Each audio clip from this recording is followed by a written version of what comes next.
O projeto Anjo da Esperança auxilia nas necessidades da produção do programa Na Mira da Verdade, para que mais pessoas conheçam as verdades reveladas por Deus. Junte-se a este projeto e ajude a transformar vidas. Sou Anjo. Sou Novo Tempo.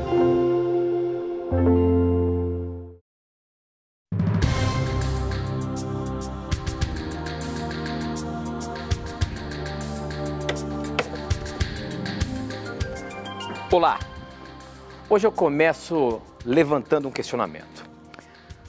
No Velho Testamento, no povo de Deus do passado, Deus instituiu um santuário onde era feito um sacrifício diário. Esse sacrifício era representando o Messias.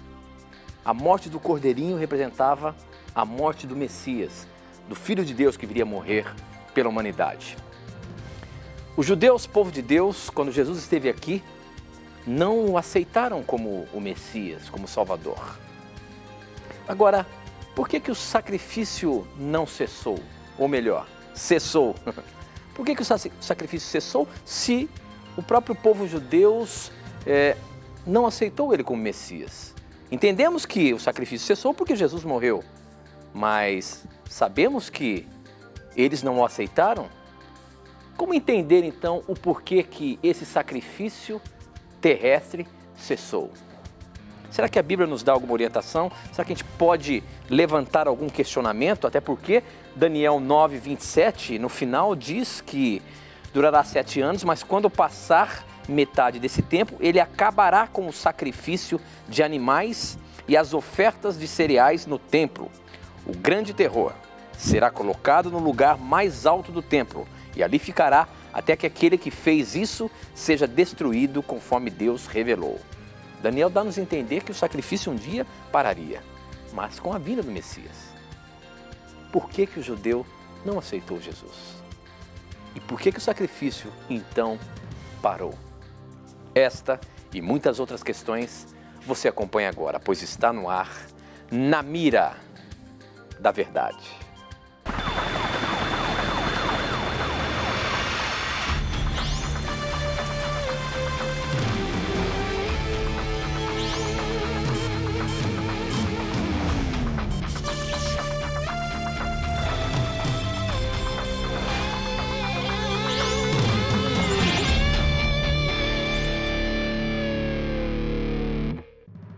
Olá, seja muito bem-vindo. Já começamos agora o programa Na Mira da Verdade e nos conectamos com o Brasil e o mundo através das ondas do rádio, da internet e da TV Novo Tempo, espalhada pelo nosso país. Estamos começando mais um programa Na Mira da Verdade, um programa de perguntas que você faz e respostas que a Bíblia dá. Portanto, aonde quer que você esteja acompanhando o programa, esse é o momento de você fazer suas perguntas, manda pra gente e nós vamos colocar na mira. E vamos ver se o professor realmente consegue respondê-las baseadas na palavra de Deus. E eu já começo o programa cumprimentando o professor. Como é que vai, professor? Tudo bem? Tudo bem, amigo, graças a Deus. Estamos preparados aí para mais um programa agora? Vamos lá, meu amigo, vamos estudar a Bíblia e procurar demonstrar para o nosso telespectador e ouvinte como a Bíblia tem mensagens relevantes para as pessoas nos dias de hoje. Que Deus abençoe a todos vocês e obrigado pela companhia em mais um programa. Muito bem, professor. A gente começa sempre dando um abraço especial para os nossos ouvintes que estão em conexão com a gente, ao vivo, ouvindo o nosso programa e participando do nosso programa. E a você que, onde quer que esteja assistindo pela TV Novo Tempo, também se sinta abraçado pelo programa Na Mira da Verdade. E quem nos assiste pela internet, onde quer que esteja, em qualquer lugar do mundo, acompanhando ou vendo esses vídeos, muito obrigado pela sua audiência, muito obrigado por você acompanhar também o programa Na Mira da Verdade. Agora, professor, o assunto que começamos aqui hoje é um assunto interessante. Uma vez que o povo de Deus escolhido no passado, o povo judeu, não aceitou Jesus como o Messias vindo, por que o sacrifício do santuário cessou, professor? Uma vez que eles não aceitaram Jesus, o sacrifício deveria continuar até hoje.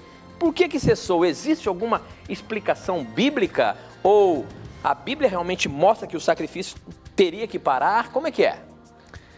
É uma curiosidade interessante. Antes de nós explicarmos, amigo Tito, biblicamente a questão do sacrifício, só para esclarecer essa curiosidade do nosso telespectador e ouvinte, os judeus ortodoxos não mais praticam sacrifícios de animais, mesmo que eles não creiam que Jesus tenha sido o Messias, pelo seguinte, eles acreditam que hoje as orações diárias substituem o sacrifício. E um outro aspecto importante é que eles não oferecem sacrifícios porque não existe mais o templo sagrado de Jerusalém.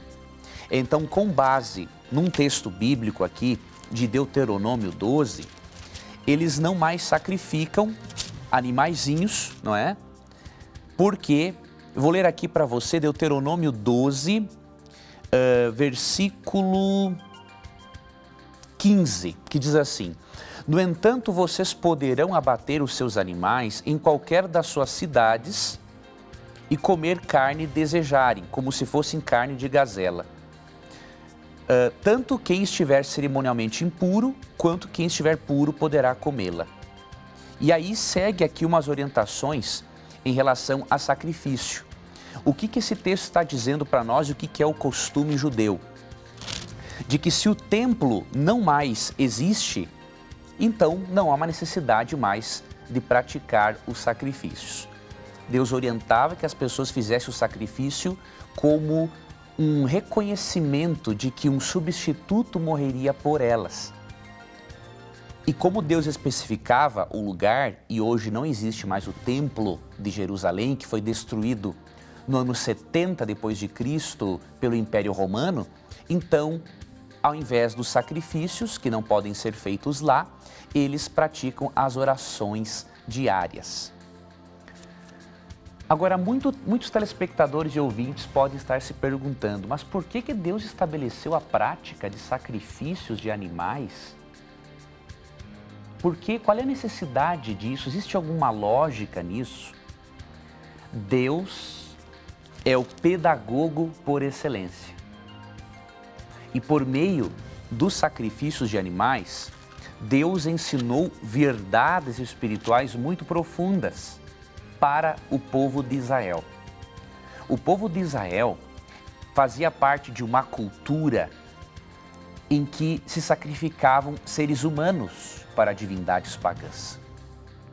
Como se o sacrifício de seres humanos apaziguasse a ira dos deuses e agradasse aos seus deuses. E o que Deus fez?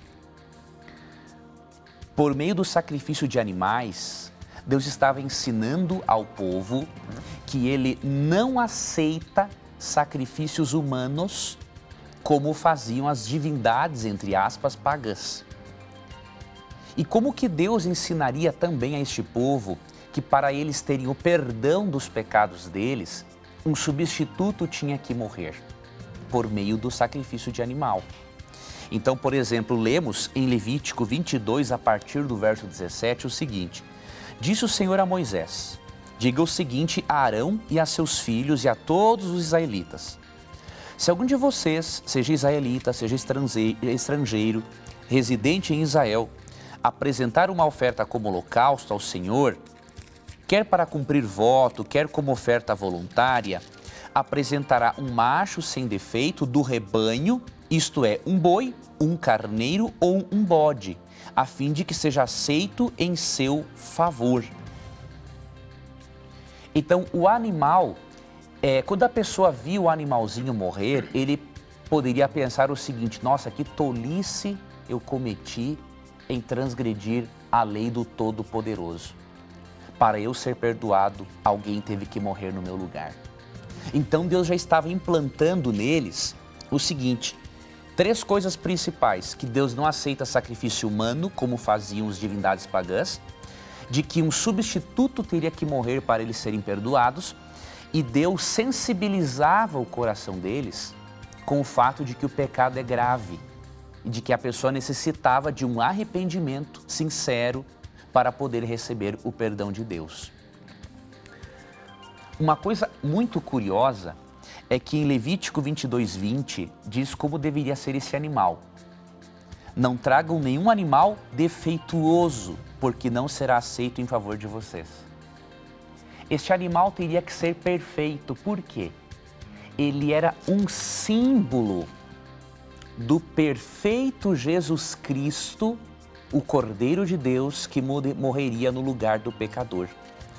Em João 1:29, João Batista identificou Jesus com os cordeiros.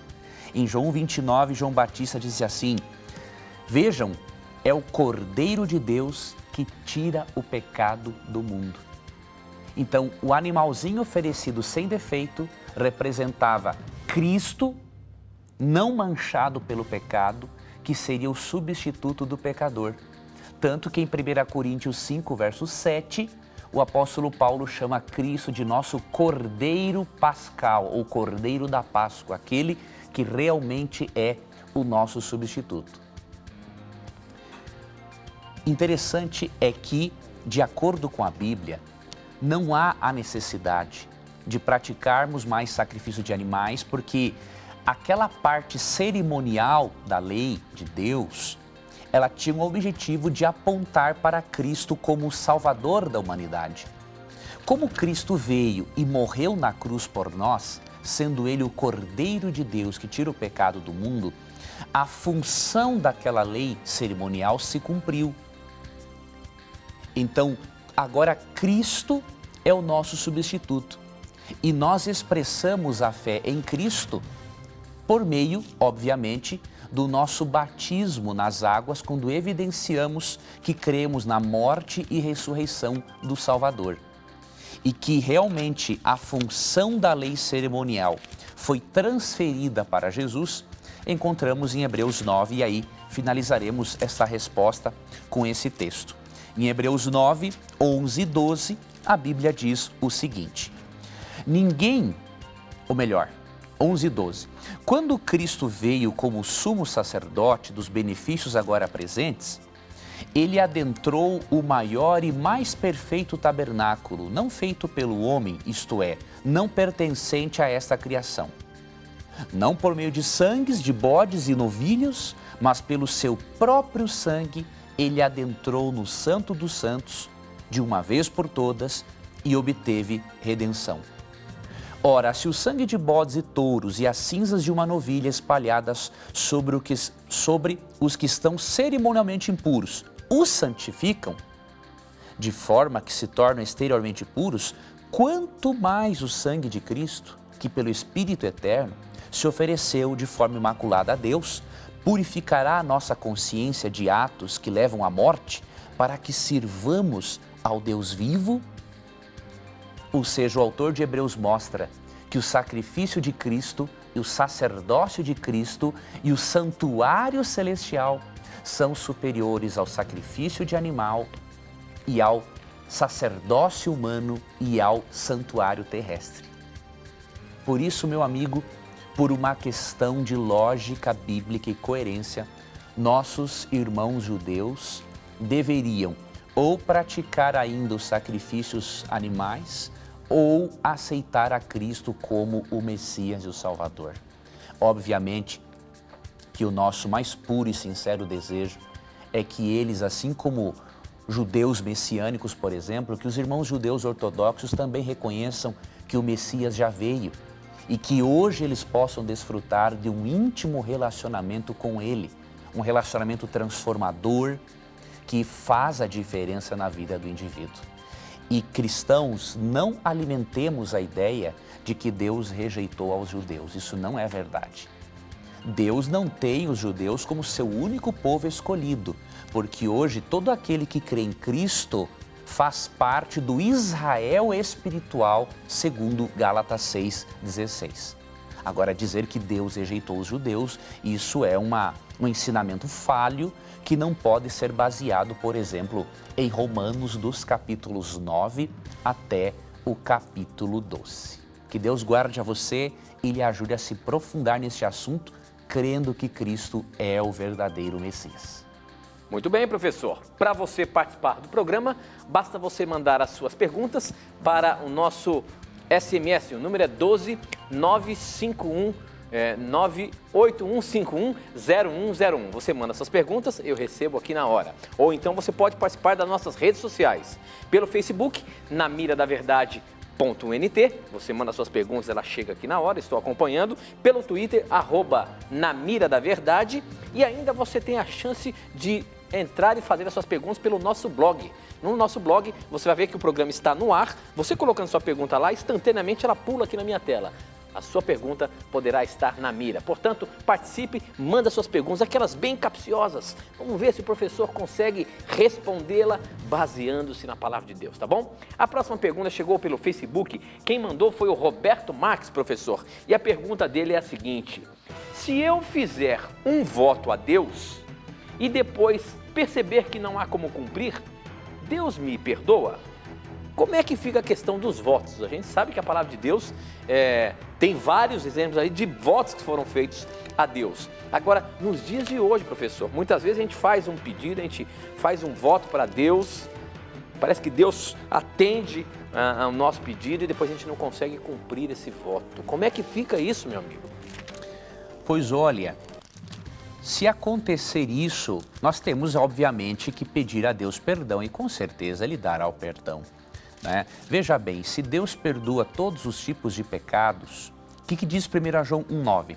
Se confessarmos nossos pecados, Ele é fiel e justo para nos perdoar os pecados e nos purificar de toda injustiça. Então, se Deus perdoou aos homicídios e adultérios de Davi, como lemos, por exemplo, em 2 Samuel 11:12, por que Deus não perdoaria uma pessoa que fez um voto e não pôde cumprir? Ele perdoa. Agora, para isso você tem que ter o quê? Algo chamado arrependimento, um arrependimento sincero. Atos 2:38 diz assim: arrependam-se e cada um de vocês seja batizado em nome de Jesus Cristo. Então, o arrependimento é fundamental. E também uma decisão de não mais fazer a Deus votos que você não possa cumprir. Especialmente aqueles que dizem assim: Deus, se o Senhor me perdoar dessa vez, eu não farei mais esse pecado. Não são os votos que vão libertar você do poder do pecado, é o poder sobrenatural de Jesus Cristo. Porque de acordo com João 15:5, sem Jesus, nada podemos fazer. Peça perdão a Deus, não faça mais votos se for para não cumpri-los e Deus lhe perdoará sim. Muito bem, professor. A próxima pergunta chegou pelo nosso blog, pessoal participando do nosso blog aí, o Josenildo, ele é de Cotia e ele diz o seguinte: professor, alguns cristãos atribuem o texto de 1 Timóteo 4, de 1 a 5, aos adventistas do sétimo dia, dizendo que eles estão ensinando doutrinas de demônios, inclusive ao fazerem distinção entre alimentos puros e impuros, limpos e imundos. O que a Bíblia pode dizer sobre isso? E olha, professor, quando a gente lê o texto bíblico de 1 Timóteo, o texto que eles baseiam para criticar os adventistas é esse que eu vou ler aqui agora. Pode ler. O Espírito de Deus diz claramente que nos últimos dias, alguns abandonarão a fé. Eles darão atenção a espíritos enganadores e ensinamentos que vêm de demônios.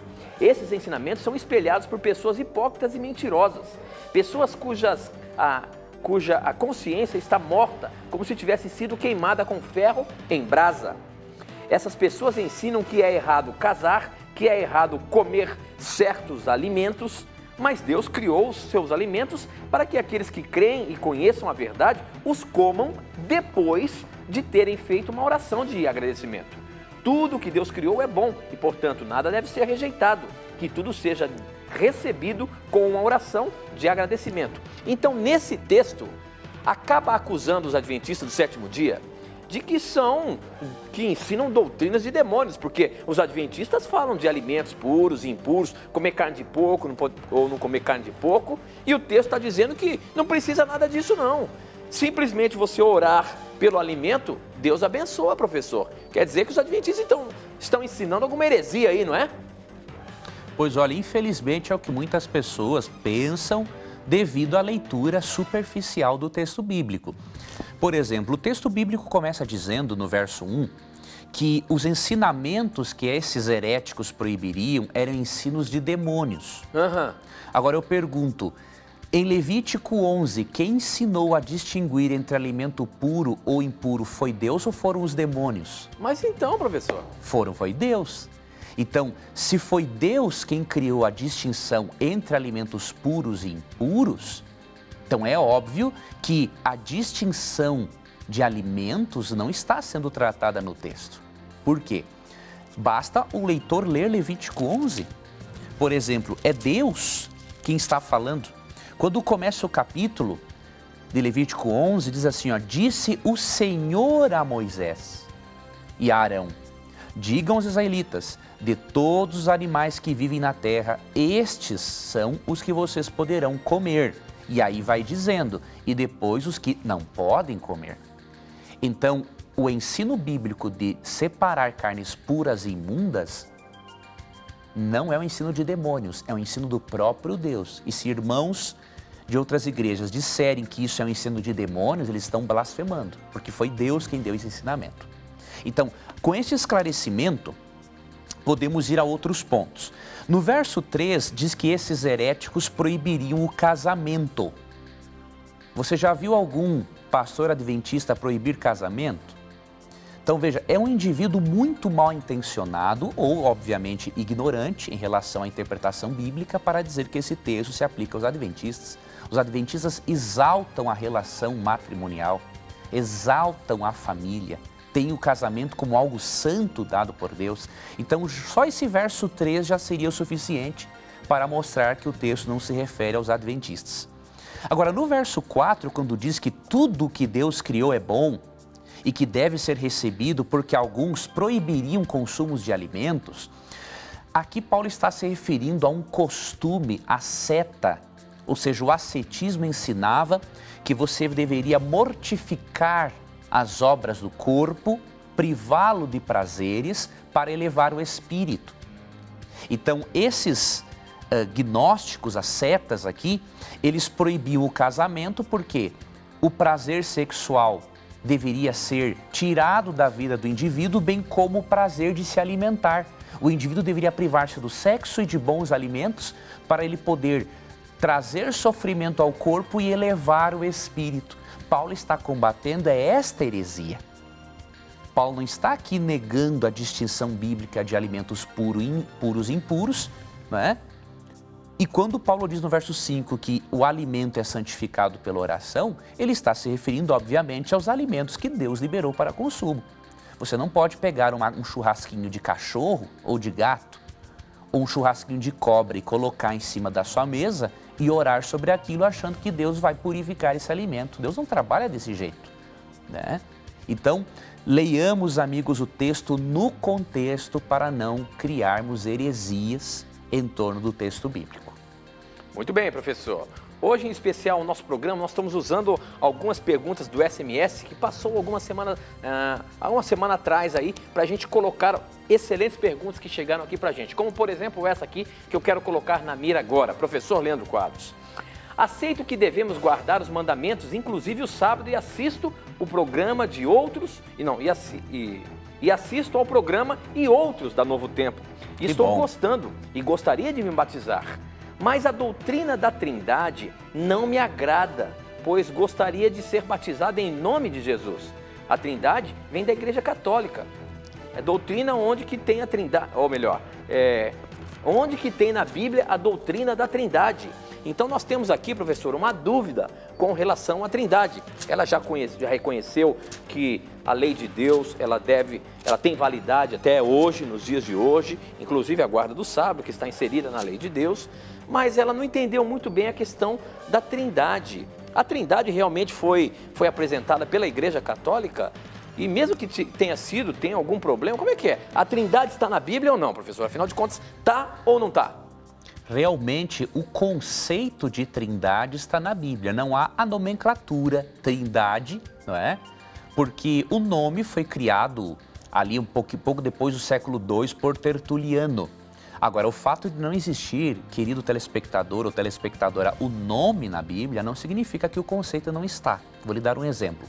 Na Bíblia não encontramos a palavra Bíblia, mas a Bíblia existe. O conceito de livros, o termo Bíblia no grego biblos quer dizer livros, o conceito existe na Bíblia. Na Bíblia não temos o nome encarnação de Cristo, mas o conceito existe. Então, não é errado criar termos para descrever conceitos e verdades que estão na Bíblia. A afirmação de que a Trindade é uma doutrina católica, ela não possui nenhuma base histórica. Vou lhe dar um exemplo. O catolicismo passou a existir por volta do século IV, quando o imperador Constantino, uniu ideologias do Império Romano juntamente com ideologias cristãs. Antes do século IV, já se acreditava na Trindade. Então, se você pesquisar documentos históricos fiéis, você perceberá que no século I, século II, já existiam referências entre os cristãos primitivos à doutrina da Trindade. E um texto entre os muitos que poderíamos ler em João 14,16, que fala bem claramente da Trindade, escrito muito antes de existir o catolicismo, é João 14,16. Jesus diz assim: e eu pedirei ao Pai e Ele dará outro conselheiro para estar com vocês para sempre, o Espírito da verdade. Então é bem claro, Cristo fala, eu pedirei ao Pai e Ele dará outro conselheiro, ou outro consolador, de acordo com algumas traduções. Para finalizar, querido amigo ou querida amiga, se a Trindade fez parte do batismo de Jesus, a Trindade deve fazer parte do seu batismo também. Você quer ver como a Trindade fez parte do batismo de Cristo? Mateus 3, 16 e 17. Diz o seguinte: assim que Jesus foi batizado, saiu da água. Naquele momento o céu se abriu e ele viu o Espírito de Deus descendo como pomba e pousando sobre ele. Então uma voz dos céus disse: este é o meu Filho amado em quem me agrado. Veja, Jesus foi batizado, o Espírito Santo desceu no seu ombro em forma de pomba, demonstrando a aceitação de Deus pelo batismo de Cristo, e uma voz do Pai falou do céu. Então, se a Trindade esteve presente no batismo de Cristo, permita que a Trindade esteja presente também no seu batismo. Ore a Deus e o Espírito Santo vai continuar revelando-se para você. Muito bem, professor. A próxima pergunta aqui chegou pelo nosso Facebook, que sempre bomba bastante, e tem do Twitter também, que já vou colocar uma do Twitter aqui, mas a pergunta deixa eu ver aqui, é da Jamile Araújo, e ela diz o seguinte: eu gostaria de entender melhor sobre a atuação dos anjos em nossas vidas. Tenho uma dúvida que está me intrigando e gostaria de saber se os anjos podem assumir formas humanas. E nós sabemos que ele tem alguma família ou parente, ou ele assume uma forma humana em que ninguém tenha visto antes. Então a questão dela é a seguinte: com relação a anjos, a gente já falou aqui em outros programas que um anjo pode assumir sim uma personalidade humana para falar para alguém ou coisa parecida. Agora, será que o anjo ele pode tomar a forma de alguém conhecido? Um amigo meu, o anjo se apoderou dele e o que ele falou para mim foi realmente um anjo cuidando. Isso é comum, professor? Isso tem algum exemplo disso na palavra de Deus? Como é que é? Como que é a situação de anjos na nossa vida? Se existe, se não existe, enfim. Vamos ler alguns textos bíblicos aqui. O primeiro deles, Hebreus 1,14, diz assim: os anjos não são todos eles espíritos ministradores enviados para servir aqueles que hão de herdar a salvação? Então aqui o autor de Hebreus está argumentando que Cristo é superior aos anjos. E aí, na argumentação, ele faz uma pergunta que é para reforçar o conceito correto dos anjos. Eles são espíritos ministradores enviados a serviço daqueles que vão herdar a salvação. Então, os anjos trabalham em favor da salvação do ser humano. Tanto que, aqui, no Salmo, capítulo 34, verso 7, é dito o seguinte: o anjo do Senhor é sentinela ao redor daqueles que o temem e os livra. Então os anjos, além de nos influenciarem para o bem, eles nos protegem dos anjos maus e anjos caídos que foram expulsos do céu juntamente com Satanás. Agora, eles podem assumir formas humanas? Podem. Isso você vê claramente em Gênesis capítulo 18, quando o Senhor e 2 anjos apareceram a Abraão em forma humana. Tá? Isso é a personificação. Agora, eu não vejo na Bíblia um relato de um anjo assumindo a forma corpórea de um parente de alguém. De um conhecido, né? É, de um conhecido. Eu nunca vi isso na Bíblia. Agora, que um anjo pode personificar alguém, ele pode para comunicar algo da vontade de Deus. Deus pode fazer isso se ele quiser. Ao contrário, também é verdade. Em que sentido? Os demônios, em sessões espíritas onde há consulta a mortos, os demônios, anjos caídos, também personificam pessoas, aquelas pessoas que morreram. Então imitam a voz, cheiro do perfume, demonstram conhecimento sobre a vida dos familiares que só o parente que morreu tinha. Então por isso que devemos ter muito cuidado. Assim como tem os anjos de Deus que trabalham a favor da nossa salvação, tem os anjos caídos que trabalham para desviar nossa mente da Bíblia para o Espiritismo. Então tenhamos muito cuidado. Muito bem, professor. O nosso tempo não para, a gente tem que ir para o intervalo, mas aproveita o intervalo, formula a sua pergunta e manda para a gente. Mas não sai daí não, a gente volta já já.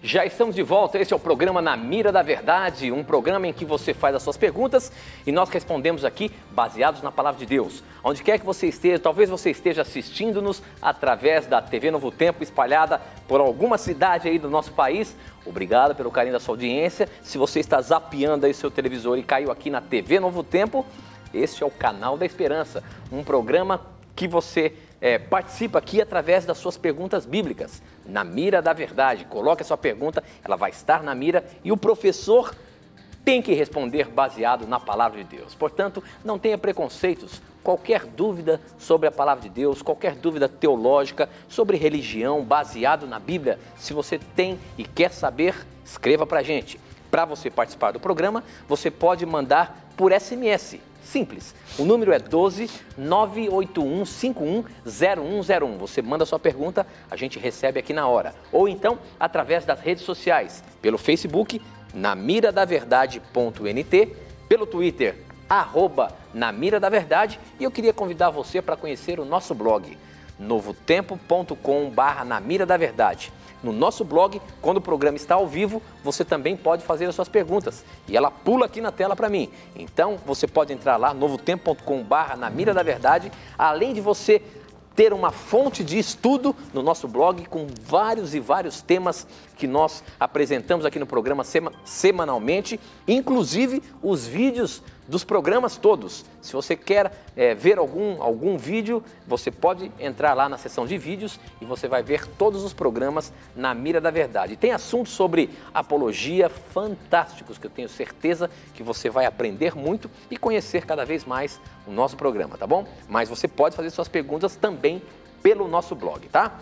Professor Leandro Quadro, agora essa pergunta chegou pelo Twitter. Deixa eu ver quem mandou aqui, foi a Viviane, e ela diz o seguinte: quanto ao tema morte, já tratado em outros programas, ela gostaria de entender um pouco melhor. O corpo vira pó e o espírito volta ao Criador. Quem dorme? É a alma?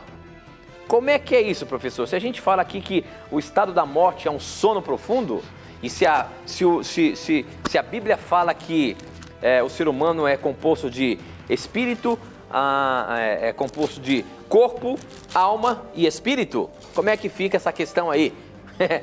No entendimento dela é isso? O espírito volta a Deus, o corpo volta ao pó e a alma está dormindo? Como é que é, professor? É isso mesmo.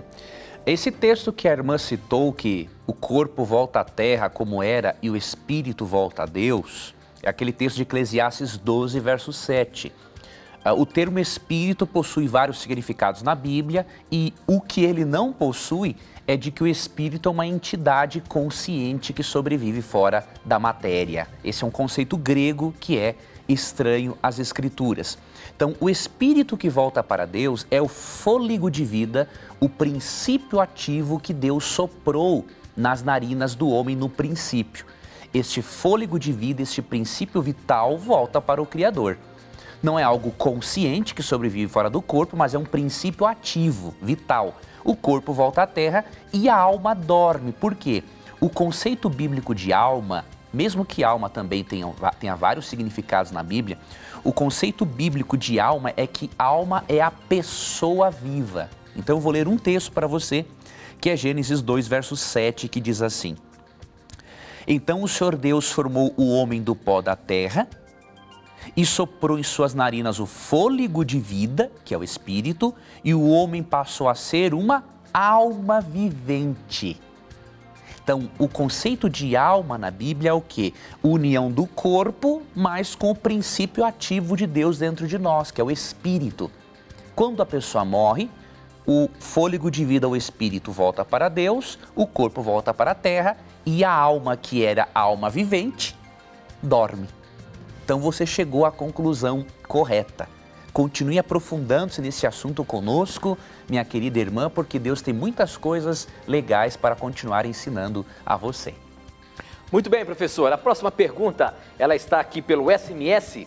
Deixa eu ver se tem o nome da pessoa. Meu nome é Francisco. Ele mora em Manaus e ele pergunta o seguinte: em que momento vai acontecer o juízo? Se os salvos vão com Cristo e os mortos vão ficar mortos, e após os 1000 anos, Cristo vai acabar com o mal para sempre? Onde é que fica a questão do juízo? Ele quer saber aí, professor, o que a Bíblia nos orienta com relação ao juízo? Como que Deus vai julgar aqueles que se perderam, que ficaram mortos aqui e que vão ser exterminados com o pecado para sempre? Onde é que é o momento do juízo? Veja bem, querido irmão, quando nós estudamos a doutrina do juízo na Bíblia, percebemos que o juízo tem 3 fases. Então você precisa compreender este aspecto. Eu não vou ler todos os textos agora, mas vou ler um texto e vou citar alguns para você. Daniel 7, 9 e 10 mencionam uma fase do juízo que ocorre antes de Jesus voltar. Por que tem que ocorrer essa fase do juízo? Veja o que diz Mateus 16, 27. Mateus 16, 27 diz o seguinte: Pois o Filho do Homem virá na glória de seu Pai com os seus anjos e então retribuirá a cada um segundo as suas obras. Ora, para Cristo vir em glória e poder retribuir a cada um juízo ocorreu antes. Como que uma pessoa pode ser vista como digna da primeira ressurreição se um juízo não foi efetuado antes? Então nós queremos que antes de Cristo vir e dar a cada um a recompensa, por ter aceito a graça de Cristo, ocorre um juízo no céu. Chamamos de juízo pré-advento, ou seja, antes do advento ou da volta de Cristo. Então é o juízo mencionado, por exemplo, em Daniel 7, 9 e 10. A segunda fase do juízo ocorre durante o que a Bíblia chama de milênio, em Apocalipse 20.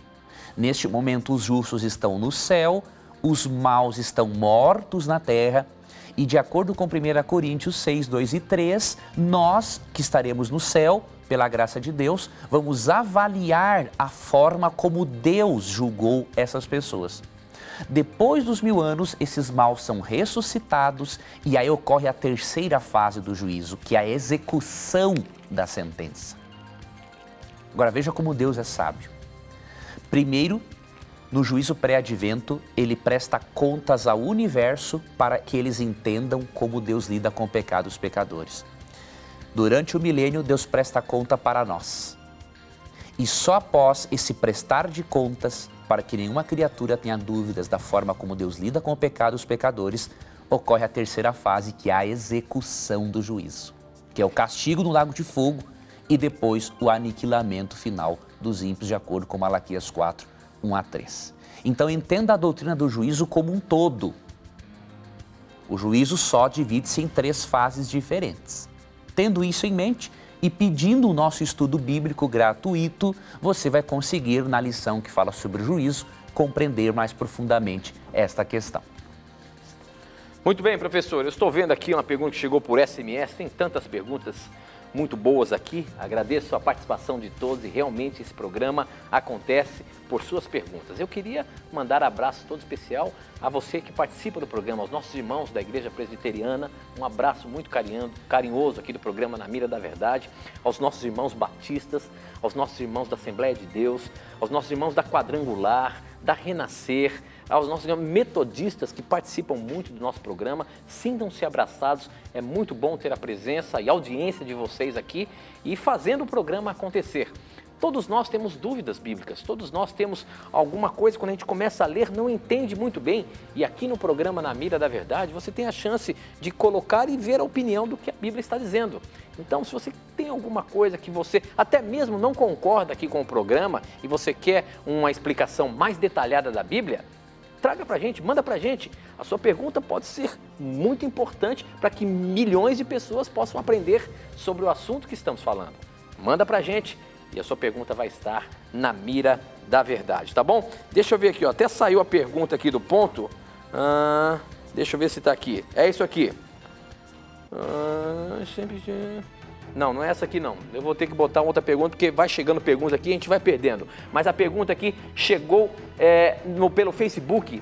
A Érica Correia, ela diz o seguinte: é pecado achar que já estamos salvos ou é presunção? Como saber o limite entre uma coisa e outra? Professor, a gente sabe que uma vez que a gente aceitou a Jesus, o nosso nome é escrito no livro da vida. Será que eu posso me considerar uma pessoa salva, professor? Ou estou sendo muito presunçoso em dizer que estou salvo e pronto? Como que a gente consegue ter a certeza da salvação, por exemplo? Olha, uma pergunta muito importante. Eu vou ler um texto, 2 Timóteo 4, 8, diz assim, Paulo falando: agora me está reservada a coroa da justiça que o Senhor justo juiz me dará naquele dia. E não somente a mim, mas também a todos os que amam a sua vinda. Paulo tinha a certeza da salvação em Cristo. E como que ele tinha essa certeza? Por meio de duas coisas. Primeiro, porque ele havia aceitado a Cristo como seu Salvador e Senhor e era um amigo íntimo de Cristo. E segundo, porque Paulo olhava mais para Cristo do que para si mesmo. Se você e eu olharmos para nós não vamos ver como nos salvarmos. Agora, se olharmos para Jesus, não veremos como nos perdermos. É por isso que em Hebreus 12, 2 é dito que devemos olhar firmemente para o autor e consumador da nossa fé, que é Cristo. Agora, algo muito curioso é que na Bíblia, Érica, a salvação é apresentada em 3 tempos. A Bíblia diz que nós já fomos salvos em Cristo, a Bíblia diz que nós estamos sendo salvos em Cristo e a Bíblia diz que nós seremos salvos em Cristo. Leandro, você está dizendo que a Bíblia apresenta um monte de contradições? Não. Por que a salvação é em 3 tempos? A salvação é em 3 tempos porque ela se refere a aspectos diferentes do processo de salvação. Nós já fomos salvos em Cristo porque nós somos o quê? Justificados por Cristo. Nós estamos sendo salvos em Cristo porque nós estamos sendo agora santificados, transformados diariamente por Cristo. E nós seremos salvos no futuro porque nós seremos glorificados e libertos não só da presença do pecado, do poder do pecado, mas da presença dele. Então não é presunção você ter certeza da salvação. Você tem que crer na eficácia do sacrifício de Cristo. Agora, só não pense que pelo fato de você ter sido salva, você não precisa continuar desenvolvendo, aperfeiçoando-se no caminho de salvação. Tendo essa compreensão e essa atitude equilibrada, nós estaremos seguros em Cristo e ao mesmo tempo buscaremos crescer ainda mais nele. É por isso que em 2 Pedro 3,18 é nos aconselhado a crescermos na graça de Jesus Cristo. Muito bem, professor. Tem uma pergunta aqui também do Facebook, vou pegar, estou direcionando mais ao Facebook, mas tem perguntas muito boas aqui. Essa pergunta é de uma criança, que ela diz o seguinte, deixa eu ver o nome dela aqui, é o João Henrique. Ele diz, professor, no sábado passado, a tia da sala da escolinha sabatina ali, disse que enquanto a criança é inocente, a salvação depende da mãe e do pai, ou de um só, um deles. Ela quer saber o seguinte, professor, realmente a salvação das crianças, as crianças que são inocentes, não sei se a Bíblia tem alguma coisa para nos ensinar sobre isso, depende sim dos pais? Ou seja, se uma criancinha faleceu, o que vai determinar a salvação dessa criança é a vida do pai e da mãe? É isso mesmo? Olha, essa é uma questão que não devemos nos aventurar muito, jovenzinho, jovenzinha, porque é difícil precisarmos, como seres humanos, até que ponto uma criança é inocente ou não. De um detalhe nós não temos dúvidas, de acordo com o Salmo 51:4, todas as crianças são pecadoras, porque mesmo que não pratiquem atos, elas já nascem com a natureza pecaminosa. Então, somos todos pecadores. Nós vemos na Bíblia um caso, em Êxodo capítulo 12, do verso 29 até o 51, que quando Deus lançou a 10ª praga sobre os egípcios, lá naquele tempo do povo de Israel, Deus pediu que, para que o anjo não ferisse aos primogênitos do povo de Israel, Deus pediu que o umbral de cada porta fosse pintado com sangue. Realmente as criancinhas que sobreviveram por isso foram protegidas pela fé dos pais.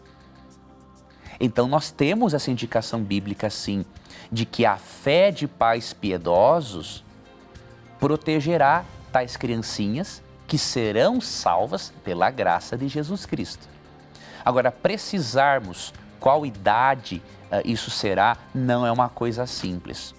Por exemplo, a escritora cristã Ellen White menciona nas suas obras, com base, por exemplo, em Mateus 19, 13 a 15, ali ensina que Jesus tem perspectivas eternas para todas as criancinhas, Cristo diz assim, deixe-me vir a mim os pequeninos, porque deles é o reino dos céus. E com base nesse texto e outros textos, Ellen White comenta muito equilibradamente o seguinte, que haverão no céu crianças que foram protegidas pela fé dos pais e que haverão crianças que estarão no céu sem os pais e que os anjos conduzirão essas crianças até a árvore da vida. E haverá no céu pais que não terão seus filhos juntos, porque os pais amaram, respeitaram a Deus, mas não souberam ensinar aos filhos, ou os filhos tomaram a decisão de não seguir a Deus. Então, como há esses três grupos, nós não podemos definir realmente o que será e quem será a partir de qual idade. Agora, o que nós podemos garantir é que, de acordo com Mateus 19, 13 a 15, Deus tem sonhos e perspectivas eternas para todas as criancinhas. Agora, professor, uma coisa é certa, tem certas coisas que a Bíblia não nos revela, E é complicado quando a gente começa a pensar que uma criança inocente, sem culpa nenhuma, pode ou não estar no céu, Então, realmente a gente tem que ter alguma coisa que vai se confrontar com a fé. Nós temos Exato. Que, e crer, Tito, que Deus, como é o justo juiz, de acordo com Gênesis 8, 25, e como ele tem sonhos para as criancinhas eternos, Então, sabemos que Deus fará o melhor. Ok, professor. Muito bem. A próxima pergunta aqui chegou pelo Twitter. Quem mandou foi o Renato. Ele diz o seguinte, olha só a maneira como ele está formulando a pergunta para a gente entender, ou para ajudá-lo aí. A Bíblia diz que o sábado deve ser guardado do pôr do sol de sexta ao pôr do sol de sábado. E a Bíblia também diz que se tropeçamos em um mandamento, estamos tropeçando em todos. Então, no sábado precisamos ficar 24 horas sem pecar? Se é assim, quem consegue guardar o sábado? Professor, é isso mesmo? a questão da guarda do sábado é um dia onde que você tem que ficar sem pecar? Será que alguém consegue isso? Não, a Bíblia não ensina isso, né? A Bíblia, ali em Êxodo 20, vou ler aqui para o nosso telespectador, quando a Bíblia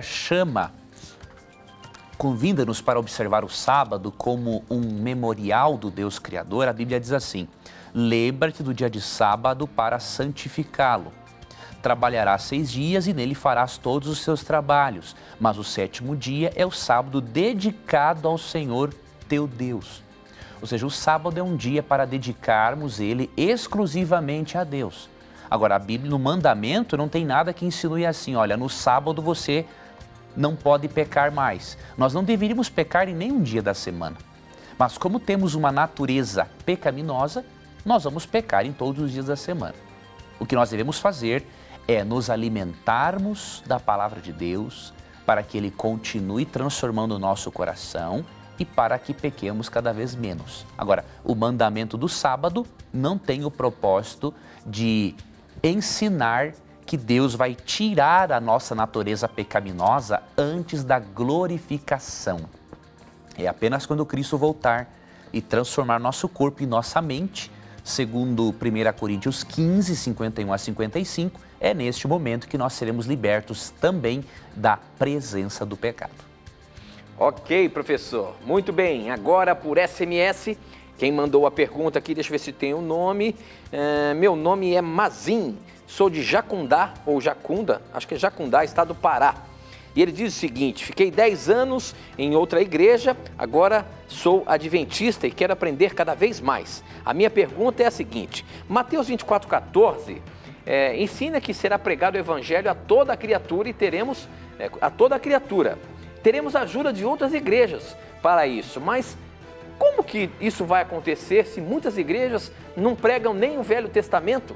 Então a preocupação dele é o seguinte: para que o evangelho seja pregado a todo mundo e Jesus possa voltar, não é só A ou B denominação religiosa que vai simplesmente pregar o evangelho. Deus usa todas as pessoas, usa todas as religiões para que ele seja conhecido. Agora, como é que essa questão, como é que o evangelho vai ser pregado a todo mundo? Essa é a grande pergunta. Se nascem milhares, milhões de pessoas a cada segundo, como é que o evangelho poderá ser pregado, professor?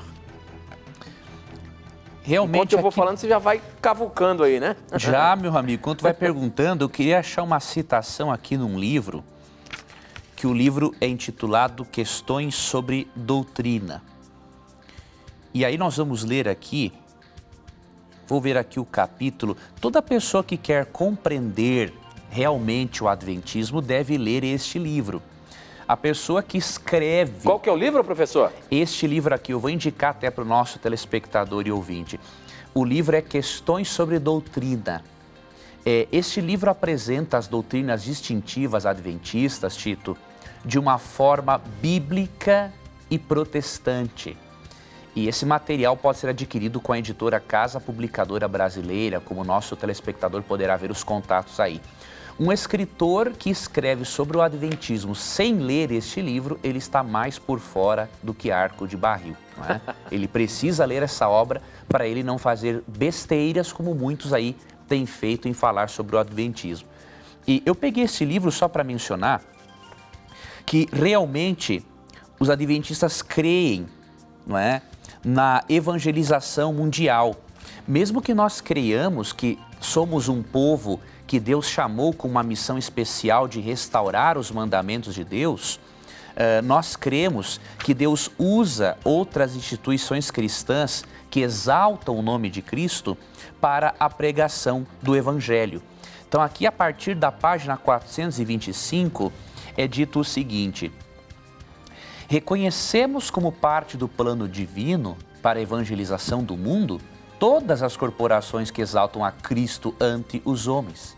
E temos em alta estima os homens e mulheres cristãos de outras comunhões religiosas que se empenham em ganhar pessoas para Cristo. Temos um minutinho, professor. Ou seja, mesmo que as igrejas não tenham, querido irmão, todas as verdades bíblicas, como nós adventistas reunimos pelo estudo das Escrituras, Deus usa muitos irmãos sinceros para a pregação do Evangelho, para que Cristo seja exaltado.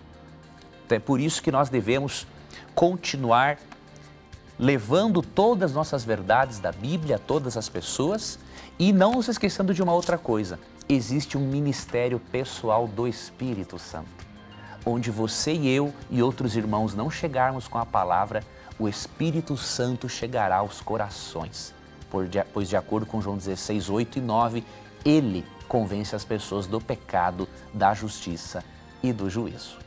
Muito bem, professor, nós chegamos ao final do nosso programa, mas eu queria antes dizer para você que você pode ganhar uma revista gratuita, que é um curso bíblico, Verdades para o Tempo do Fim, que oferecemos todas as semanas aqui para você. Para você ter essa revista na sua casa, basta você acessar o nosso blog novotempo.com/na mira da verdade, você vai ver a imagem dessa revista, você vai clicar lá e você vai ser direcionado para preencher os seus dados postais para que ela chegue aí na sua casa, tá bom? É um presente, é gratuito, entre lá no nosso blog, peça agora mesmo e ganhe essa revista para você. Professor, a gente se encontra semana que vem, se Deus quiser. Pela graça de Deus, amigo. Deus te abençoe, Tito. Deus abençoe a você, amigo ouvinte da Rádio Novo Tempo e amigo telespectador. Muito obrigado pela honra da sua presença, da sua companhia. Um abraço e nunca se esqueça que em todos os momentos que você tiver a coragem de perguntar, a Bíblia vai ter a coragem de responder você. Até logo. E aqui você já sabe, sempre os seus questionamentos, as suas dúvidas estarão na mira da verdade. Até o nosso próximo encontro. Tchau.